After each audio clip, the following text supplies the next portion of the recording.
Good Wednesday morning, everyone, and welcome into today's daily Bible reading for February the 22nd. Today we are reading together in Exodus chapter 9, which contains the 5th, 6th, and 7th plagues that God sent against Egypt for refusing to let his people go. Let's read about those together here in Exodus chapter 9. Get the text up on the screen, and let us read together plagues 1, 2, 3, and 4. It's going to be found in the two previous chapters. The plague of first the Lord turning the water to wine, or the water to blood, and then him sending the frogs. Then we have the gnats and the flies, and then what we're going to see next is the cattle are going to die.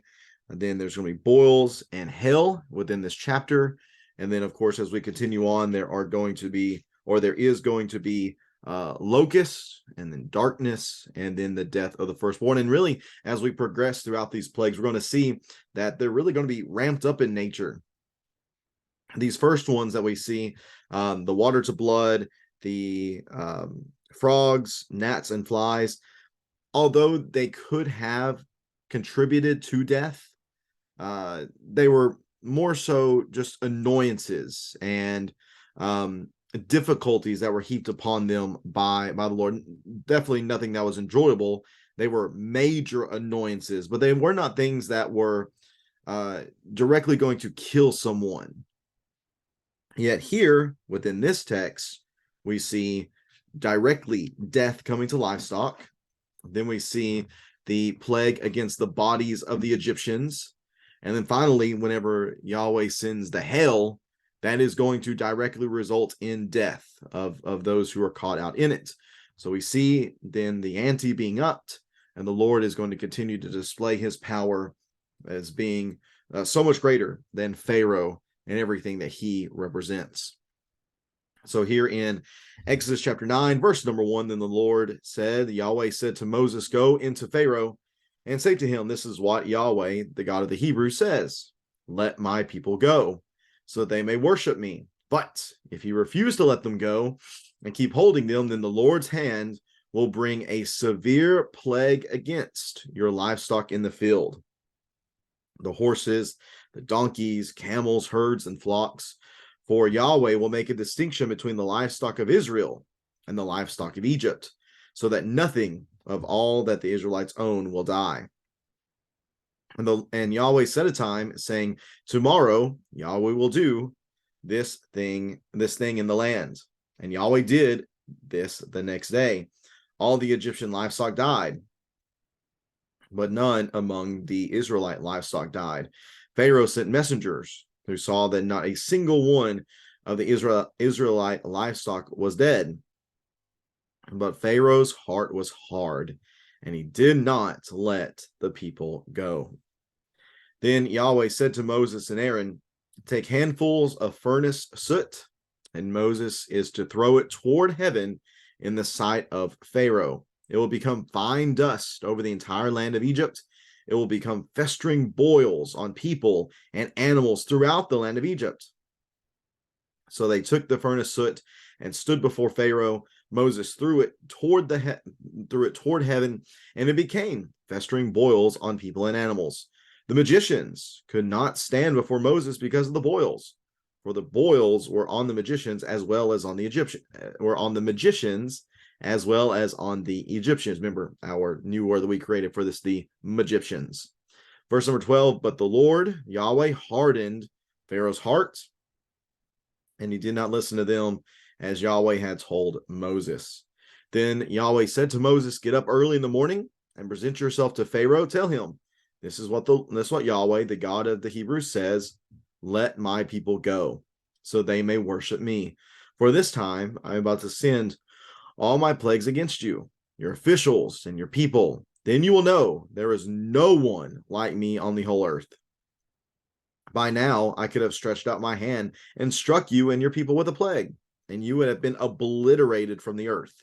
However, I have let you live for this purpose, to show you my power and to make my name known on the whole earth.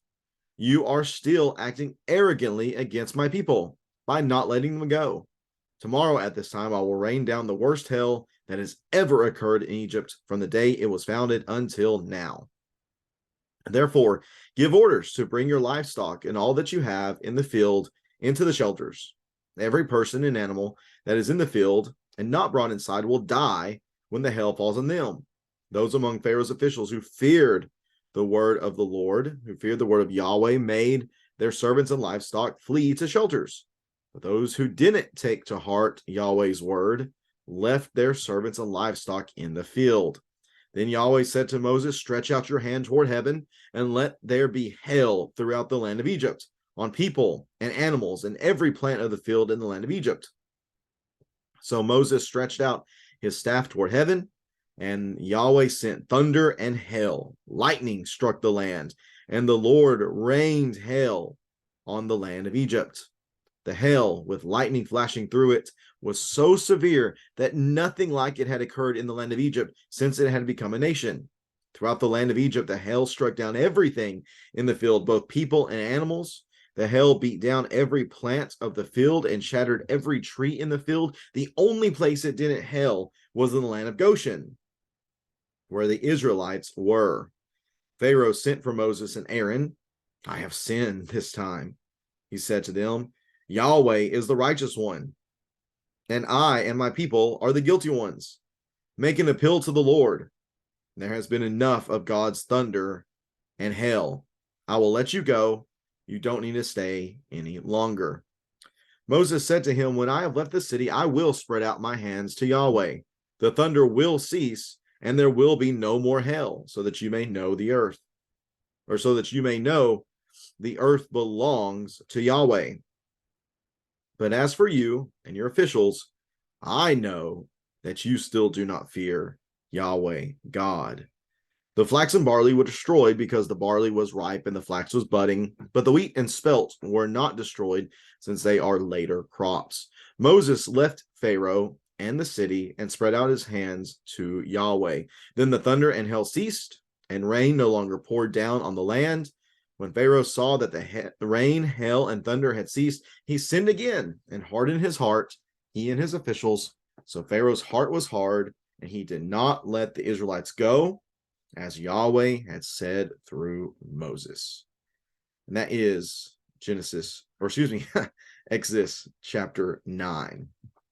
All right, plagues 5, 6, and 7, death of livestock, the boils, and the hail.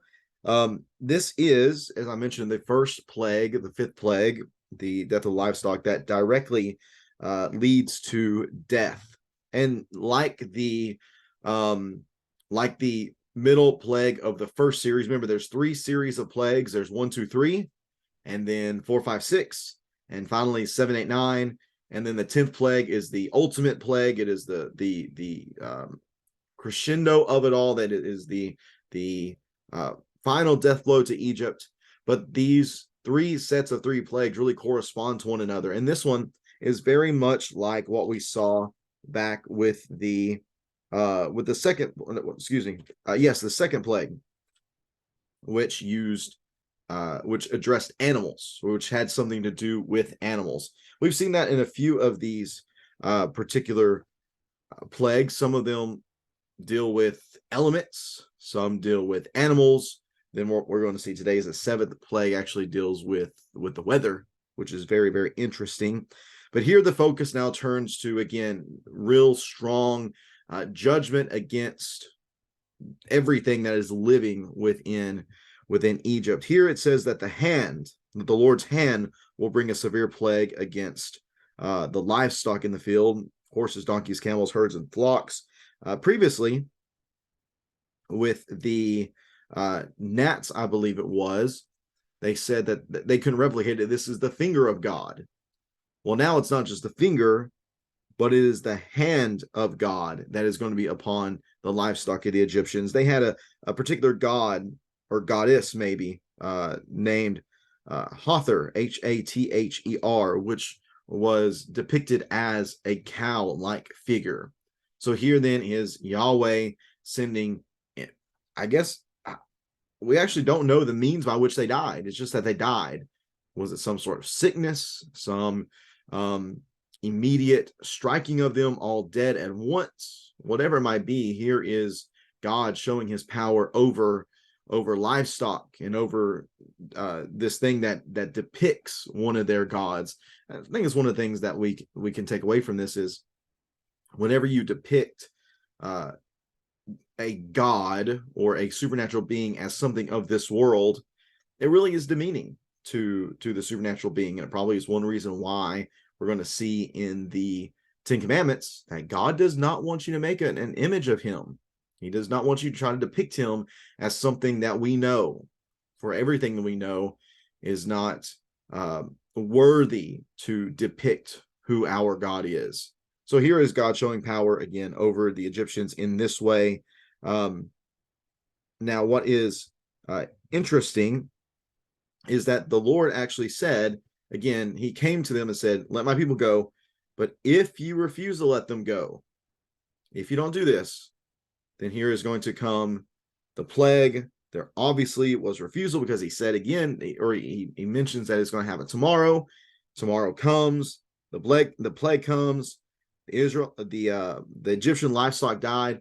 But here's what's interesting is that he said in this discussion that there's going to be a distinction between your livestock and the Israelite livestock. Once this plague does hit, Pharaoh actually sends messengers to go see if the Israelite livestock were in fact okay. And guess what? They were okay. The Egyptian livestock, however, they were not okay. They were struck just as God had said would happen. And yet, with all of this, Pharaoh's heart continued to be hard. He did not let the people go. So that means plague 6 is now going to come. And this is similar to plague number 3. It's the last of the series of 3 plagues of each of the 3 sections. It's very short in nature. Its brevity is brief, I should say, I guess. It is not very long. It doesn't give much detail of any sort of discussion that took place.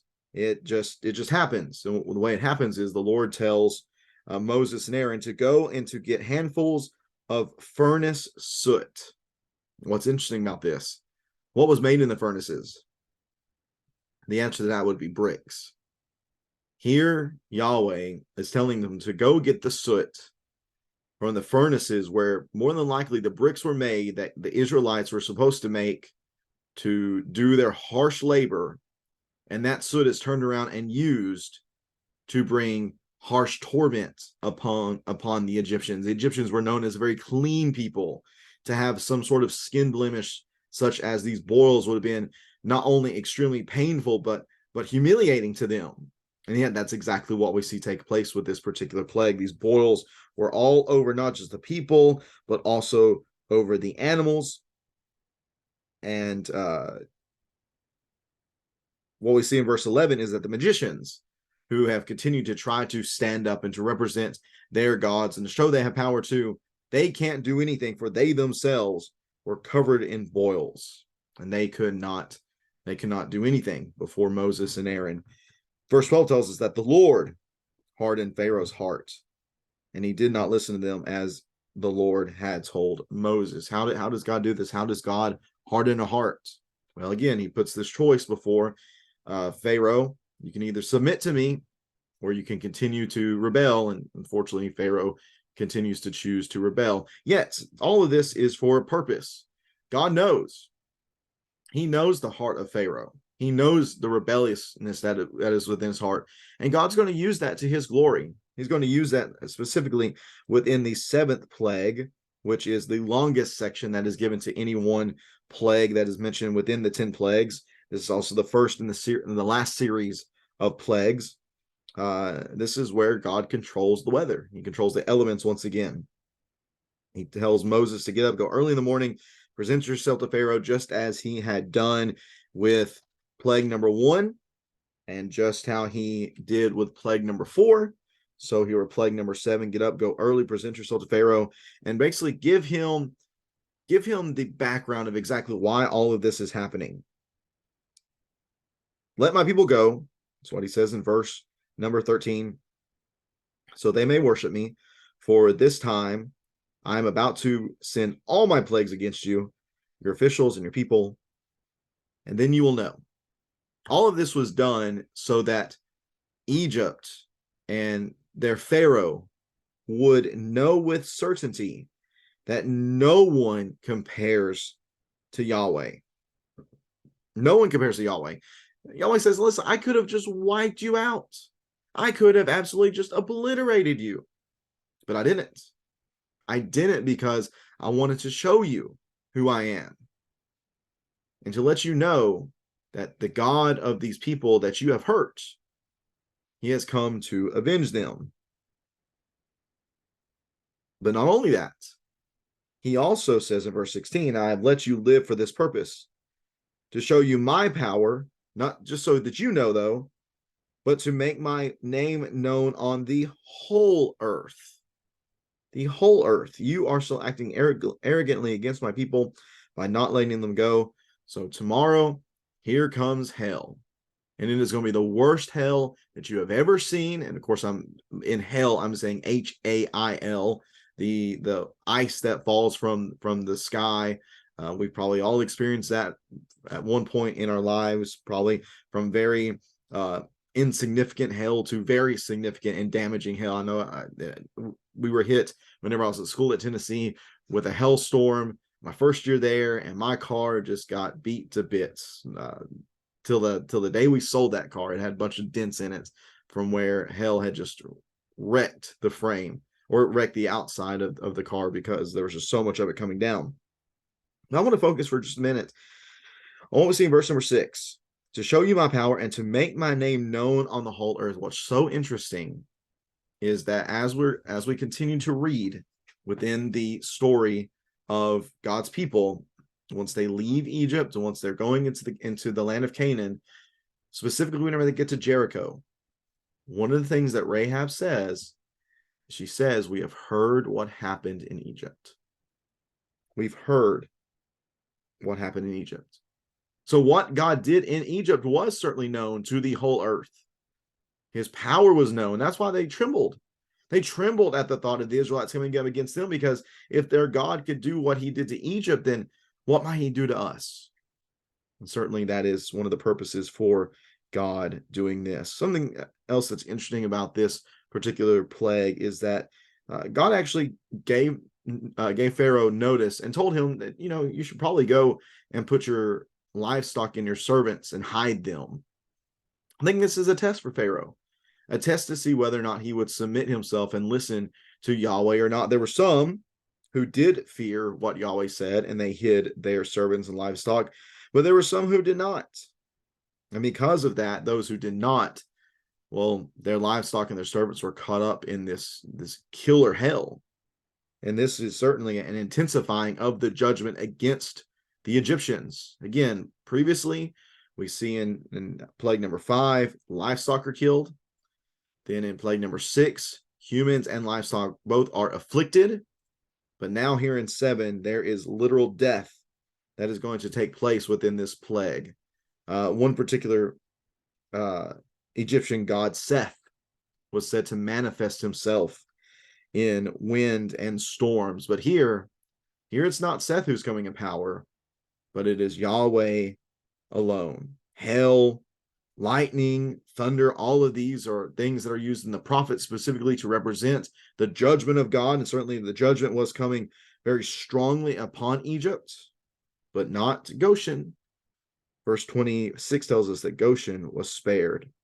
Well, once all this takes place, once everything is just wiped out, everything's out in the open, is wiped out, including some crops that we're going to see later on. Pharaoh calls for Moses and Aaron, and here comes this fake remorse again. I have sinned this time. Yahweh is the righteous one, and I and my people are the guilty ones. Make an appeal to Yahweh.